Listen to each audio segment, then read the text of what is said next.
Hi, you're on the Reddit Confessions channel. She wasn't even looking at me when she called me over.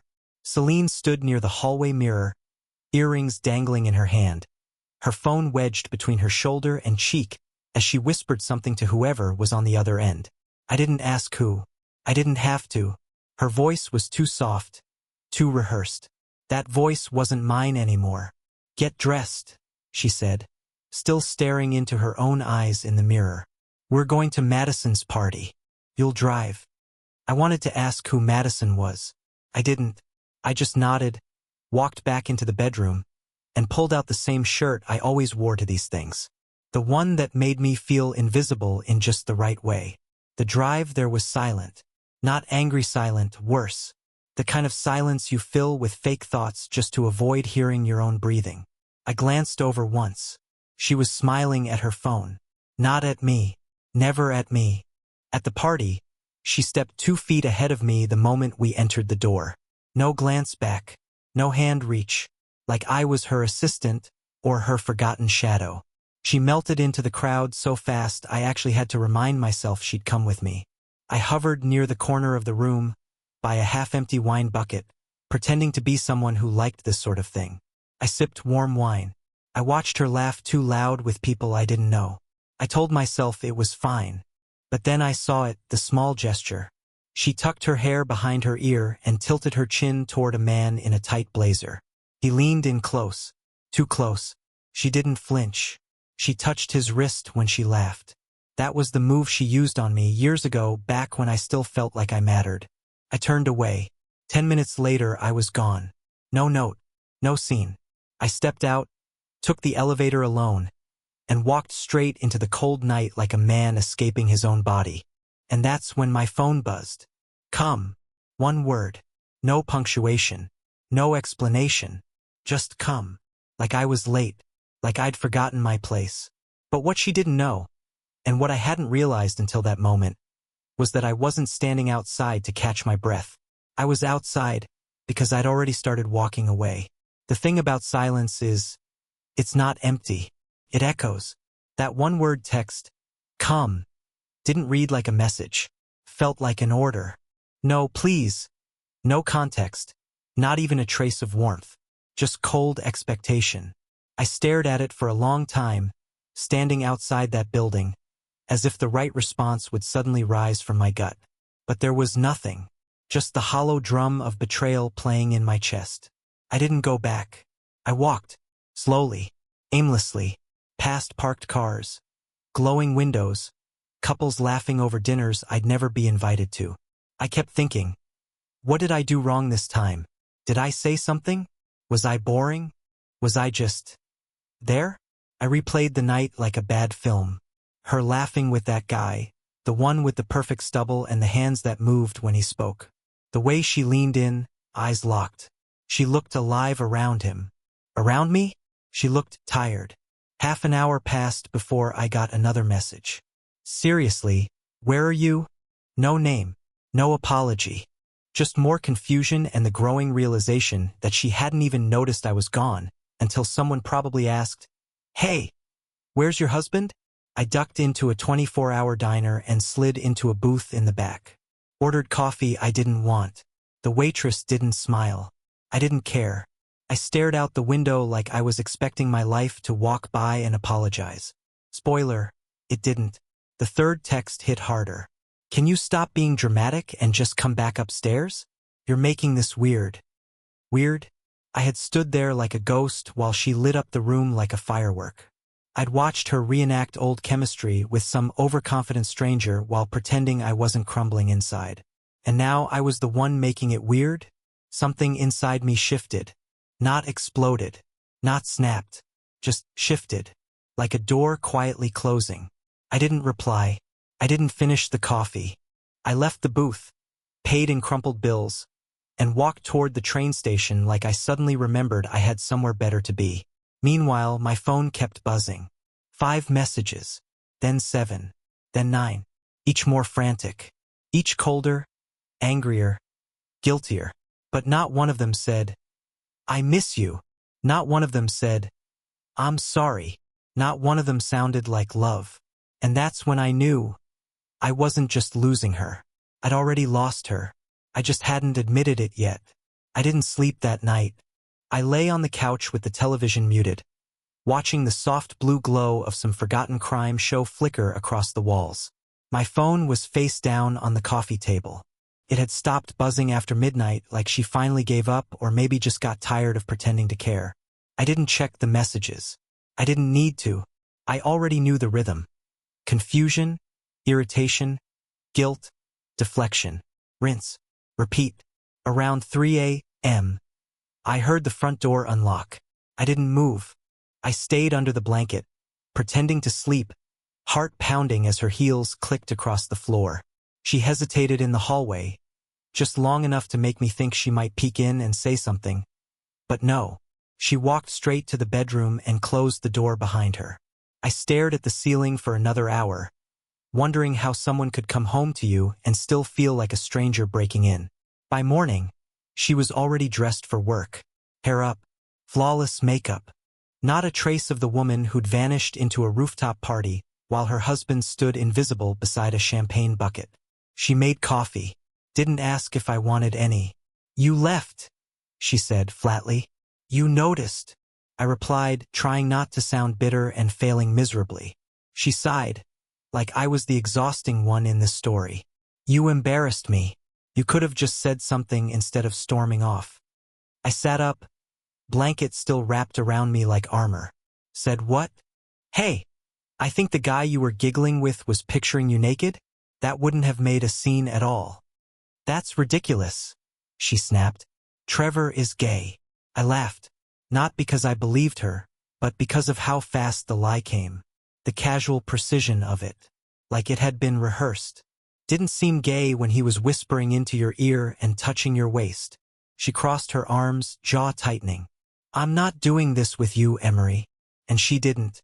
She grabbed her bag, slammed the door, and left me alone with the scent of her perfume and a gnawing feeling in my gut that whatever this was, it had been rotting for a long time. I finally checked my phone. 11 messages. All from her. The last one was sent just before 2 a.m.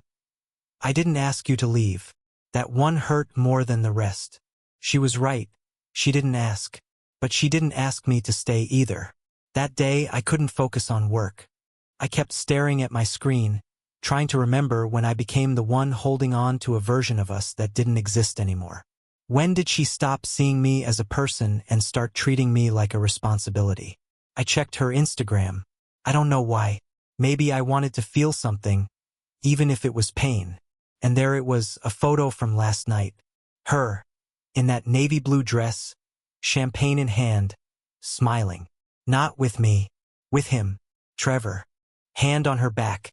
Her head tilted toward him like they were the only two people in the world. She posted it at 11:17 p.m. 10 minutes after I left. The caption read, "Some nights just hit different." And for the first time, I believed her. They really did. 3 days passed like fog. Heavy, dull, and impossible to escape. Celine and I existed in the same house but spoke only when absolutely necessary. The air between us wasn't tense. That would have at least meant something. No, it was worse than that. It was empty. Every conversation was transactional. "Can you sign this? Did you feed the dog? Don't forget we have that thing next week." I became a background process in my own home, quietly running, never crashing, just ignored. Then came the night I heard it. I was brushing my teeth upstairs when I heard her voice downstairs. Not her usual clipped tone she reserved for me. This was lighter, warmer, filled with that lilt I hadn't heard in months. At first, I thought she was watching a video, but then I realized she was on the phone. I opened the bathroom door and listened. She was in the kitchen, pacing, her socks muffled on the hardwood, her voice barely above a whisper. No, he didn't say anything, just left like always. You know how he is, dramatic, moody. Honestly, I was relieved. She laughed, soft and careless. "No, you didn't push it too far. He was halfway out the door weeks ago." I stood frozen, electric toothbrush still buzzing in my hand. She paused. Then, "God, I just want to see you again. Last weekend wasn't enough. I keep thinking about it. About that room. About you. The buzzing stopped. I hadn't moved a muscle. I don't remember walking back to the bedroom. I don't remember lying down. But I remember staring at the ceiling with my heart hammering like a countdown timer had been set inside my chest. Her voice kept echoing in my head like a taunt. Last weekend wasn't enough.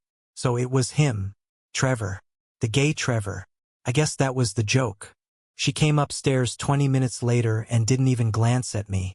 Just crawled into bed and turned away, as if nothing had happened.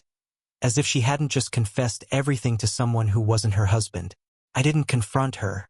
I didn't scream or cry.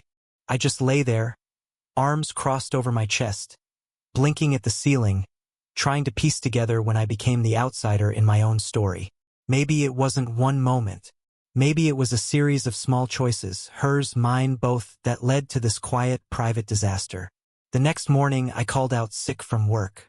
I sat at the dining table with a cold cup of coffee and opened my laptop. Not to scroll, not to work, but to plan. Something had shifted inside me. Something permanent. For the first time in a long time, I wasn't waiting for her to love me again. I was preparing to disappear. When people say betrayal hurts, they usually mean the big moment. The screaming, the confrontation, the ugly truth crashing down. But that's not how it really works. The real pain seeps in quietly. It's in the silence over breakfast. In the way she scrolls through her phone with a faint smile that isn't for you. It's in how you start saying less because you already know what she won't say back. That was my life for the next week. We didn't fight. We didn't talk. We just existed, orbiting each other like planets that had already burned out. I spent my evenings pretending to watch TV, but really, I was watching her reflection in the dark glass. I saw her text someone, laugh quietly, then glance toward me to make sure I wasn't looking. I never caught the name, but I didn't need to. I'd already heard enough that night in the kitchen to know exactly who it was. Thursday came, and she announced, casually, like she was discussing the weather, that she'd be going out of town for the weekend with some coworkers. I asked who. She listed a few names, none of which matched the truth. Her voice was steady, her expression calm. It amazed me how easily she lied, how confident she'd become at rewriting reality in front of my face. That night, after she went to bed, I sat at the kitchen table under the dim light and stared at my wedding ring. I couldn't remember the last time I'd taken it off. I slipped it onto a napkin and stared at the empty groove it left on my skin. That mark felt like the only proof that I'd once mattered to someone. I folded the napkin and tucked it inside an envelope. I wrote just 5 words. You don't have to pretend. It wasn't anger. It wasn't revenge. It was truth, simple and heavy. I placed the envelope inside her overnight bag, right between her makeup pouch and the silk blouse she'd laid out for her work trip. Then I zipped it up, quietly, and stood there staring at it for what felt like forever. The next morning, she kissed me on the cheek before leaving. It was mechanical, like clockwork, the gesture of someone fulfilling a forgotten duty. I smiled, said have fun, and watched her drive away. My hands were shaking, but not from sadness. From relief. For the first time, I didn't feel trapped in her story. Hours later, as I sat in my car outside the old diner we used to love, my phone buzzed. It was her. What did you put in my bag? No greeting. No question mark at the end. Just that. I didn't reply. I just watched the message fade on my screen while the waitress refilled my coffee. Somewhere on the highway, she was realizing I'd finally said something she couldn't twist. That night, for the first time in months, I slept. By the time Saturday rolled around, I expected silence. Instead, my phone lit up with messages from Celine every few hours, each one shorter and sharper than the last. The first said, "That was cruel." The second, "You're being dramatic again." By the third, she'd switched to cold anger. "You think this proves something?" I didn't answer any of them. I just let her words pile up like unopened mail, each one reminding me that I was no longer reacting the way she expected me to. For years, she'd pushed, and I'd bent. But this time, I was still. I spent the day wandering around town, rediscovering places I hadn't been to in years. The park with the creaky benches where we used to sit after dinner. The antique shop she once said smelled like old promises. Everything felt familiar but distant, like looking at someone else's memories. I wasn't angry anymore, just hollow, but in a strangely peaceful way. I was learning how quiet the world could be without her voice filling every corner of it. Then, late that evening, she called. I didn't plan to answer, but something in me wanted to hear her tone. Maybe part of me still craved an explanation, even if it was a bad one. I picked up. Her voice came through shaky, not furious like I expected. You shouldn't have done that, she said. You don't understand what this looks like. What looks like, Celine? I asked softly. The note or the truth? There was silence. Then a sigh, long, tired, almost sad. You're making this harder than it needs to be, she whispered. You made it impossible the moment you decided I wasn't enough, I said. My voice surprised me. Calm, steady, no tremor. I didn't sound like the man who used to apologize for existing. I sounded done. She didn't reply, just hung up. I stared at the phone, realizing it might have been the first conversation where I hadn't begged for something. Attention, affection, forgiveness. That absence of pleading felt almost sacred. Sunday morning, I woke up to another message. This one was different. Just 4 words. We need to talk. No accusations, no excuses. I stared at it for a while, then typed back, not now. I expected that to be the end.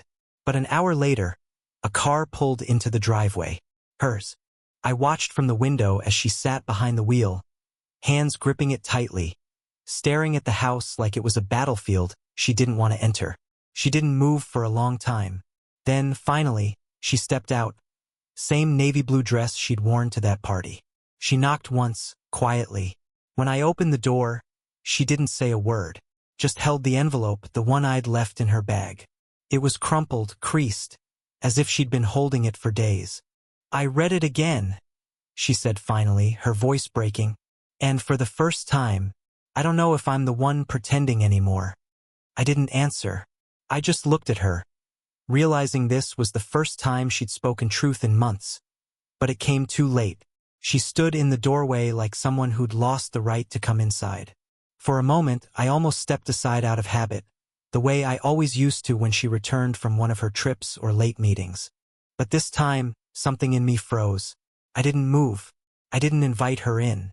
We just stared at each other, her holding that wrinkled envelope like a weapon, me holding on to silence because I finally understood its power.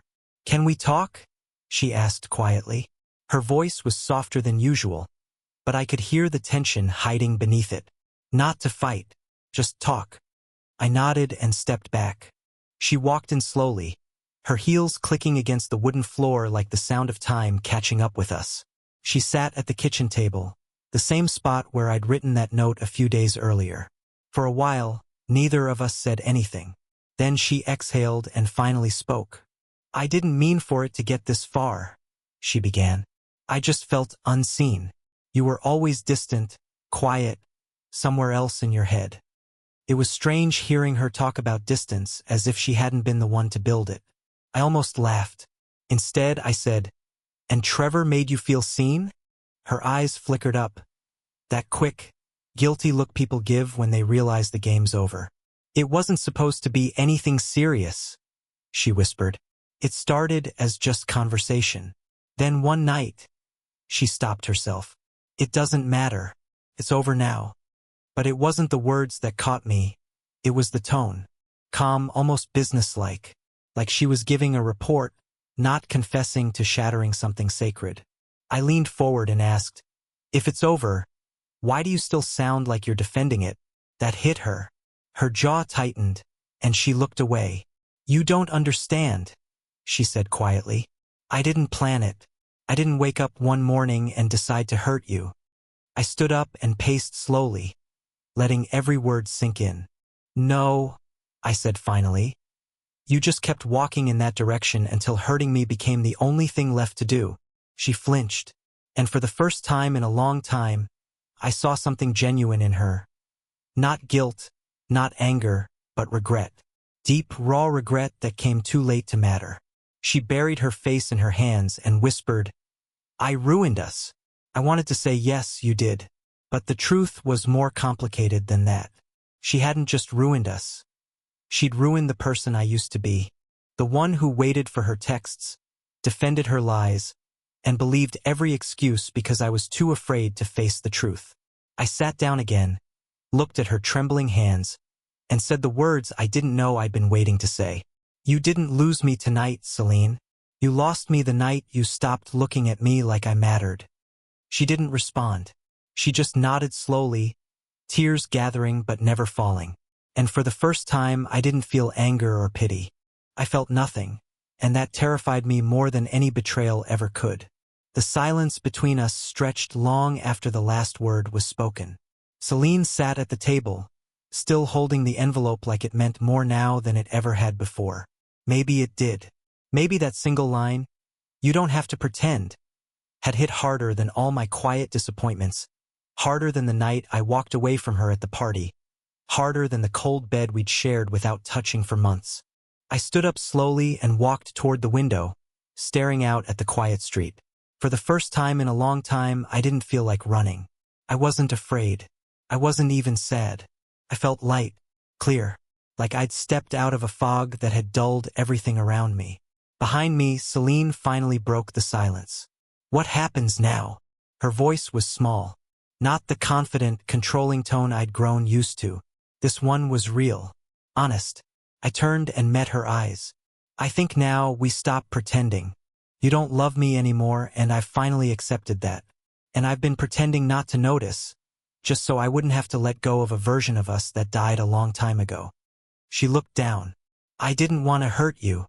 But you did," I said gently. "And now I need to do something I should have done a long time ago." I reached for my keys.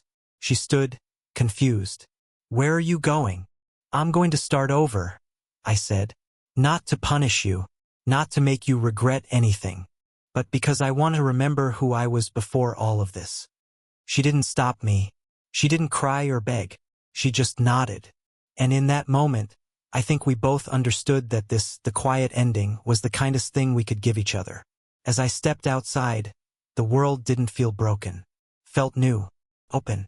There was no dramatic music, no thunder, no grand farewell. Just me, a man who finally understood that sometimes letting go is the bravest thing you can do. Weeks have passed since that day. I moved into a small place downtown. Nothing fancy, but it's mine. I started reading again, volunteering at a local shelter on weekends. Even grabbed coffee with a friend I hadn't seen in years. The nights are quiet, but not empty. They're peaceful. I'm not bitter. I'm not broken. I'm healing.